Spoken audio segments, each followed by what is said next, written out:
Dahulu kala ada seorang kuat dan kebal sejak dari kandungan ibunya.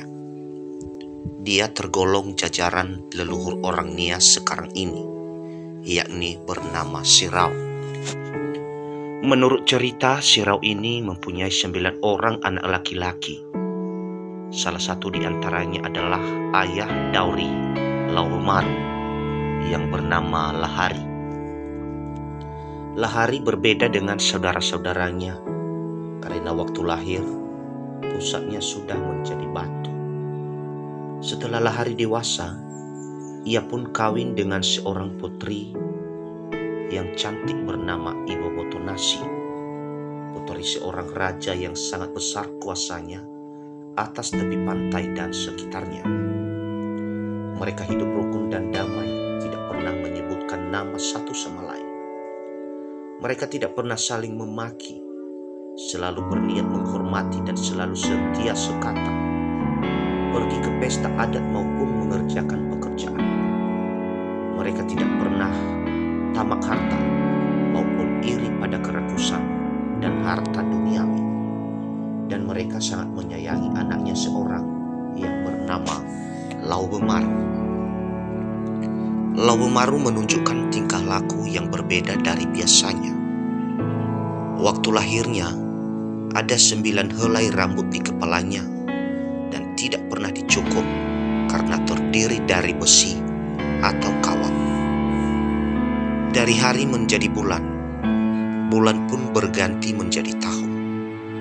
Si anak ini semakin besar pula, rambutnya pun semakin panjang. Rambut inilah yang membuat kebal dan memiliki ilmu sihir. Badan dan tulang tidak pernah cedera.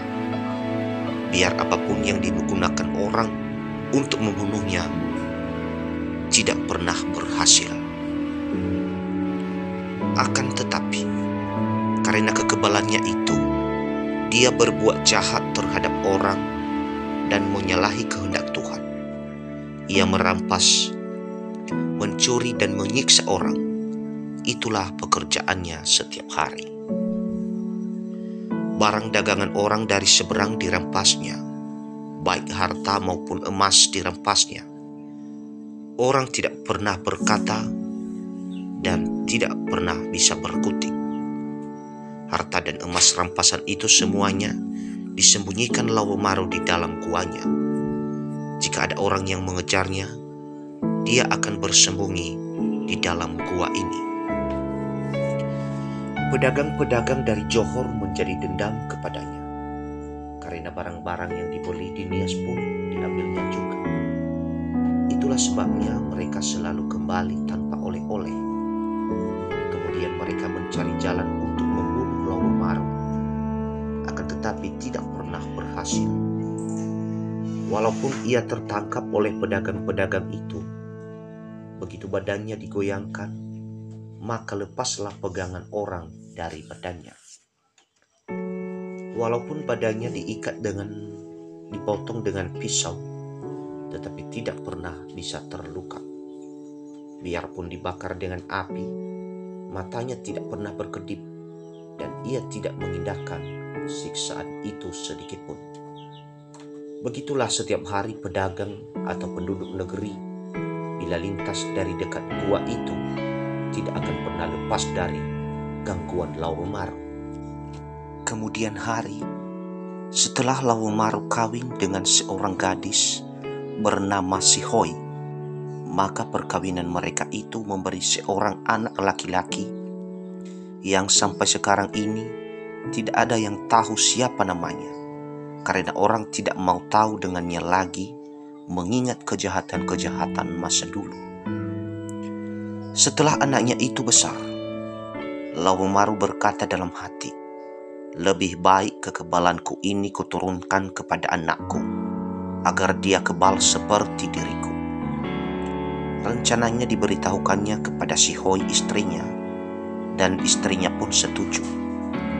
Pada suatu hari, Laumaru mengundang tetangganya, baik yang senang maupun yang benci dengannya, untuk mencari jalan bagaimana caranya memberikan kekebalannya itu kepada anaknya. Lauwemaru memarakkan api dan memanaskan suatu periuk besi yang besar agar meleleh seperti madu atau minyak. Segera anaknya dipanggil, lalu memasukkan cairan besi itu ke mulut anaknya. Sebelum cairan itu dimasukkannya, terlebih dahulu diberikan beberapa syarat yang harus dipatuhi dalam pemberian kekebalan itu. Sang anak tak boleh menoleh ke kiri dan ke kanan, pandangannya tetap ke depan. Karena setiap pelanggaran syarat berarti maut, jadi syarat-syarat itu tak boleh dilanggar. Waktu acara itu berlangsung, salah seorang yang dendam kepada Lauwemaru berkata, "Hei anak Lauwemaru, itu ikan yang besar di laut sebelah kananmu." Anak itu tidak mau mengindahkannya. Dan sekali lagi mereka berkata, "Hai anak Lauwemaru, itu perahu yang penuh dengan emas dan perak." Sang anak terus menoleh, karena pada dugaannya emas dan perak itu benar-benar ada. Saat itu lehernya segera putus, pada waktu mana cairan besi tinggal sedikit yang belum habis diminumnya. Anak itu pun meninggal, dan sejak itu pula lah Lauwemaru tidak punya keturunan. Lauwemaru semakin ganas lagi. Dia berkata, "Hanya karena lautan yang membatasi pulau inilah dengan pulau Sumatera, sehingga anakku dapat digoda orang-orang yang mengakibatkan lehernya putus lalu mati." Kemudian ia berkata, "Biarlah kuhubungkan pulau ini dengan pulau Sumatera." Lalu ia mencari 2 orang temannya untuk menarik Pulau Nias ke Pulau Sumatera.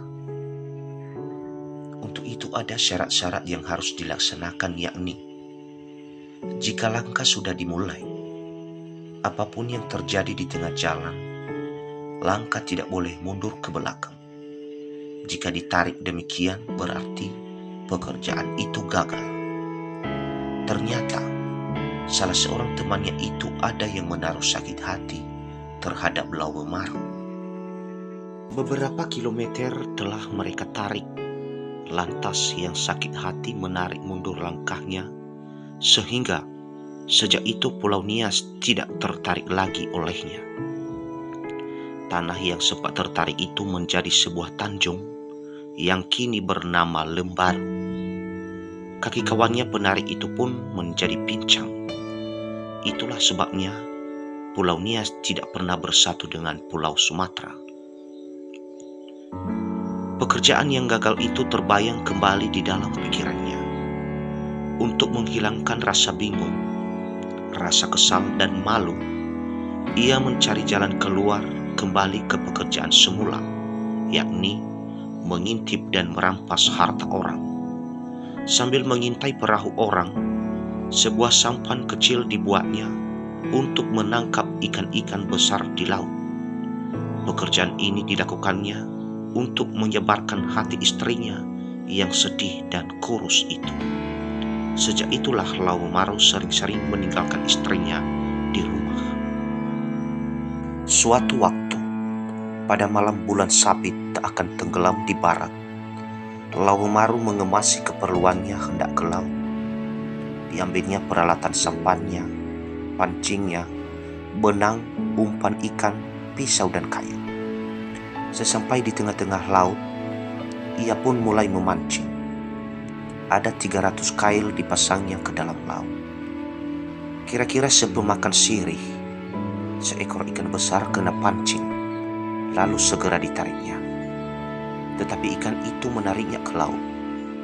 Ada 2 kali sebelum makan sirih, terjadi tarik-menarik antara Lauwemaru dengan ikan. Barulah ia dapat menarik ke dalam sampannya. Dipukulinya kepala ikan itu agar lemas. Barulah diangkat ke atas sampannya. Setelah ikan besar itu didapatnya, gembiranya bukan main. Sekaligus teringat akan istrinya yang ditinggal seorang diri di rumah. Ia ingin cepat-cepat pulang agar istrinya tercinta tidak bosan menunggu.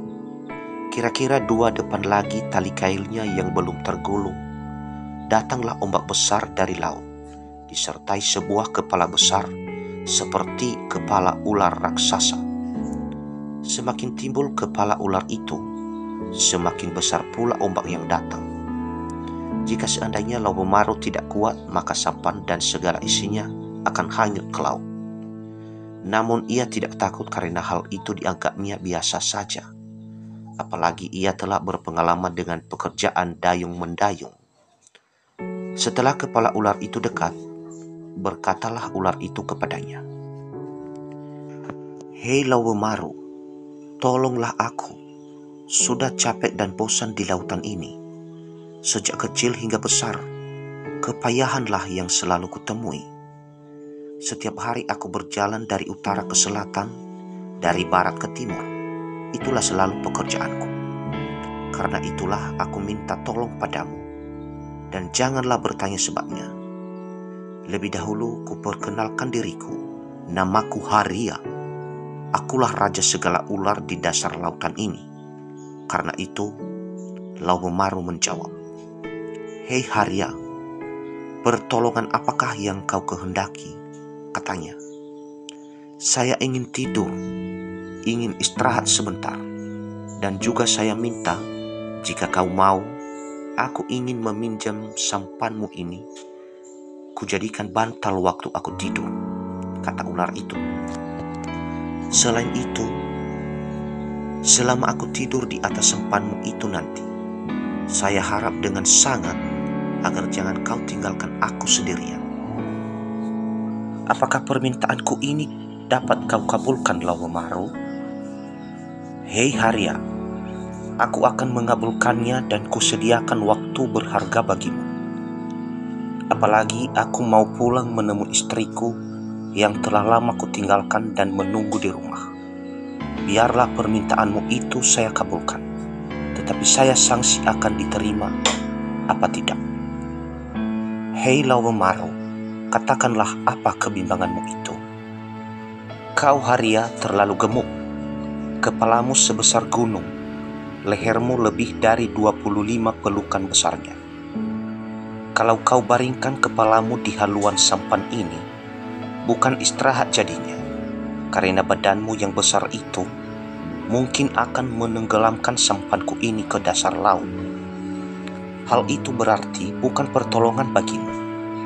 Guna apa aku menolongmu kalau akhirnya terbenam juga ke dasar laut? Karena itu saya minta agar carilah jalan lain," katanya. "Memang benar ucapanmu itu.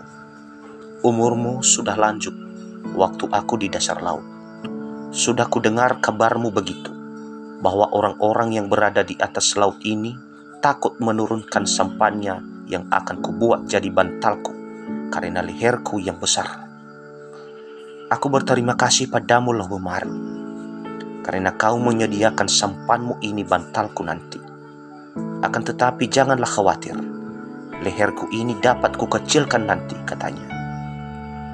Ular Haria pun mengecilkan lehernya hingga menjadi 3 pelukan lagi, lalu bertanya, "Apakah ini sudah cukup, Laubomaru?" "Masih kurang, kecilkan lagi," kata Laubomaru. Ular Haria terus menyusutkan lehernya sebesar batang rumbia, lalu bertanya lagi, "Apakah ini sudah cukup, Laubomaru?" "Masih kurang, kecilkan lagi," kata Laubomaru. Ular Haria terus menyusutkan lehernya sebesar batang rumbia, lalu bertanya lagi, "Apakah cukup penyusutan begini?" "Kamu telah lebih, Haria. Saya maklum betapa besar kepalamu ini karena penuh sumsum. Kalau boleh, susutkanlah kembali," katanya. Ular Haria kembali menyusutkan lehernya hingga sebesar batang pohon kelapa, lalu berkata, "Apakah sudah cukup begini, Laubomaru?" "Masih kurang, susutkanlah lagi," kata Laubomaru.